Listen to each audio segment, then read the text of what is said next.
Students are often prone to studying material in a massed way, in a cram for the exam mentality, despite the potential for diminishing the long-term benefit.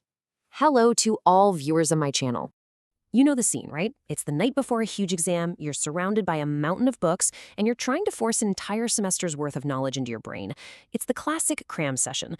But have you ever actually stopped to ask yourself, does this even work? Or is there a smarter, scientifically proven way to make sure what you learn actually sticks? Okay, let's really get into it. Today, we're going to put this whole idea of cramming under the microscope. We're going to unpack the actual science of how our brains learn and remember things, and we'll figure out if cramming is the hero or the villain of your study story. To do that, let's meet a couple of students. Over on the left, we've got student A. Let's call her the spacer. She reviews things in short, consistent bursts over time. And on the right, that's student B, the crammer, who saves it all for one marathon study session right before the test. We're going to see which one of these approaches actually gets the results. Now, to understand why these two study styles get such different results, we've got to go back in time. Way back, actually, to the 19th century, when a psychologist first started mapping out the biggest problem every single student faces: forgetting stuff. And this is what he came up with: the forgetting curve. It basically shows that our memory for new information drops off a cliff like super fast if we don't do anything to hold on to it. And you know what? It's not a bug, it's a feature. Our brains are just trying to be efficient by getting rid of information that doesn't seem important or useful. So, if our brains are literally designed to forget, how do we fight back? Well, lucky for us, the same science that found the problem also gave us the solution. And it's an incredibly powerful technique called the spacing effect. The answer is something called spaced repetition.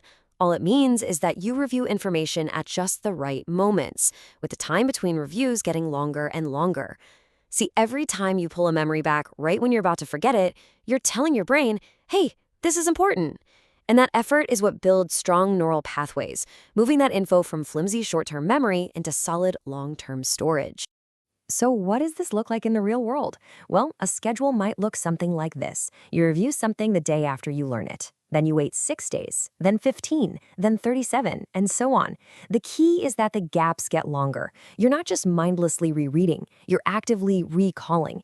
And the craziest part, you actually end up studying less often, but way, way more effectively.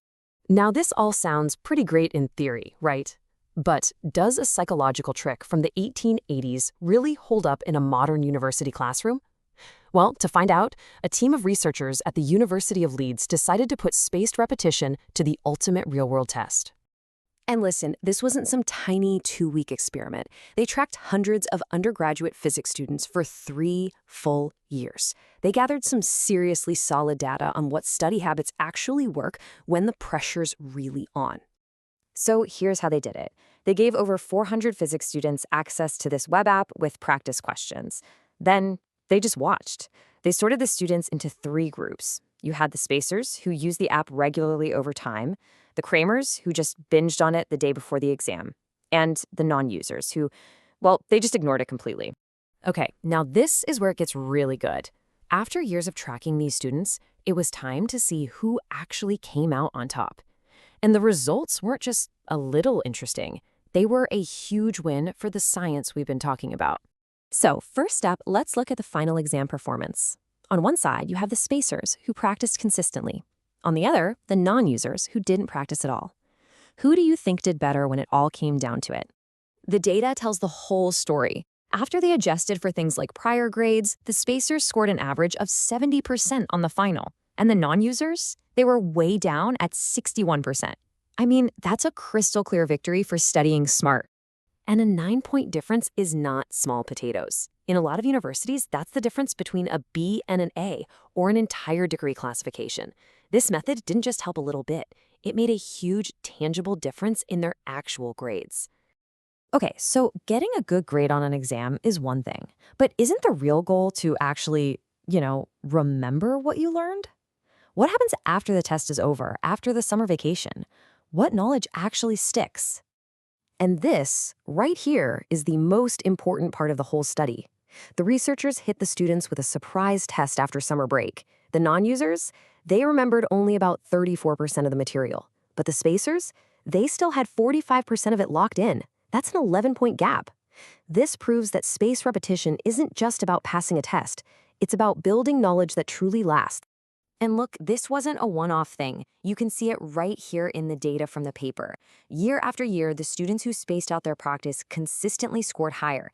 It's not a fluke, it's a solid, repeatable pattern. The science absolutely holds up in the real world.